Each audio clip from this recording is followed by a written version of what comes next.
ఈరోజు రాత్రి అన్నదాన కార్యక్రమం జరుగును. కావున గ్రామస్తులు, పిల్లలు, పెద్దలు, మహిళలు, భక్తులు అందరూ కూడా ఈ అన్నదాన కార్యక్రమంలో పాల్గొని భోజనం చేయవలసిందిగా కోరుతున్నాం. దర్గా ముందు రోడ్లో ఉన్నటువంటి 2 వీలర్స్, ఆటోలు అన్నీ కూడా చెరువు గట్ట పక్కన పార్కింగ్ లో పెట్టుకోవాల్సిందిగా కోరుతున్నాం.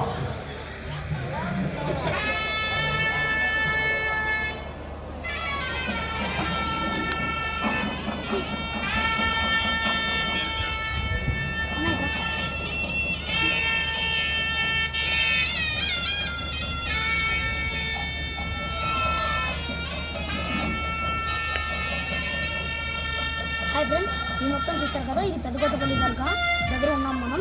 ఇక్కడ ఈ భోజనాలకి విఐపీ లాంటి డాక్టర్స్, ఎమ్మెల్యేస్ లాంటి వాళ్ళు వస్తూ ఉంటారు.